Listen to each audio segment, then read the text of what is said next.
Hello students, Nirmala here. Now we will study the next topic.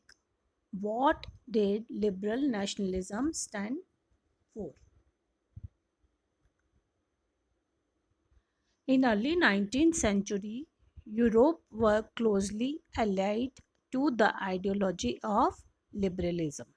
Now we will see the meaning of liberalism. The term liberalism derives from the Latin root liber, meaning free. Liberalism stood for freedom for the individual and equality of all before the law. You know the meaning of freedom? You don't have any type of restrictions and you are equal in front of the law. According to the law, you are equal. It emphasized the concept of government by consent. Government will be formed after the consent of the people. A constitution and representative government through parliament.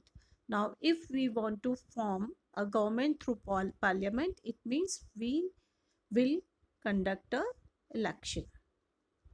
The right to vote and to get elected was generated exclusively to property owing men.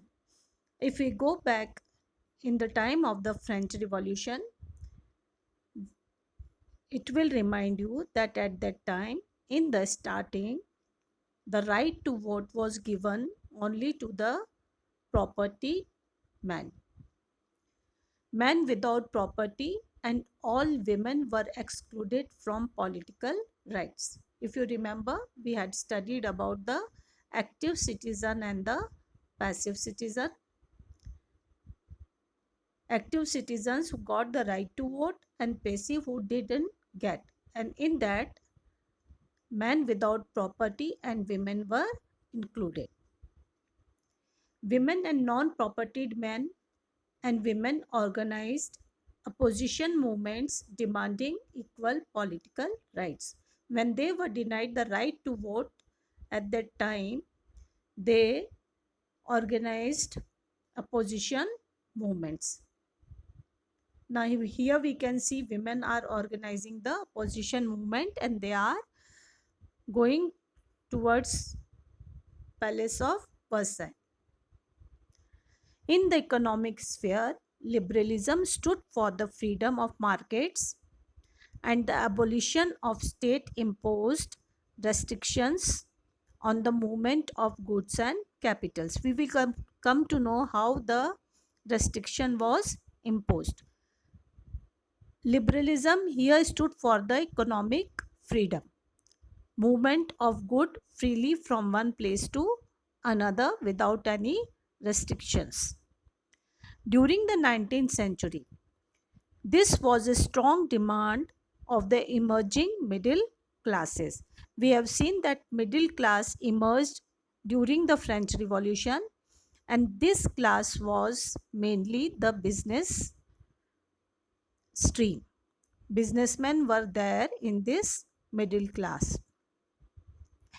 In the German speaking regions mean where Napoleon had conquered other than France in the first half of the 19th century. Napoleon's administrative measures had created out of countless small principalities a confederation of 39 states. There was one confederation which included 39 states, and each of these possessed its own currency, weights, and measures. All these 39 states have their own standard currency, weights, and measures. A merchant traveling in 1833 from Hamburg to Nuremberg. It means if a merchant who is going to Nuremberg from Hamburg to sell his goods, he had to pass through 11 customs and he had to pay 5% to each custom. 11 customs barriers and pay a custom duty of about 5% at each one of them. At each custom, he had to pay 5% custom duty. Means 11 times he had to pay the 5% custom duty. Duties on goods were often levied according to the weight or measurement of the particular region. Each we have already seen that they were having their own currency, their own measurements of weight and length, and the duty which was levied, it was paid on the measurement of that particular region, which involved time consuming calculation. We will see here how this calculation was done. The measure of cloth, for example, was the ell, which in each region stood for a different length. Previously, when we went to the cloth market, there was gaj. Gaj was the measurement, ek gaj, do gaj. Now we are buying cloth according to the meter and centimeter. So at that time in Frankfurt, you would get 54.7 centimeter of cloth, Mainz 55.1 centimeter, Nuremberg 65.6 centimeter, and Freiburg 53.5 centimeter. Means there were difference in the measurement of length for 1L. So the new commercial classes argued for the creation of a unified economic territory.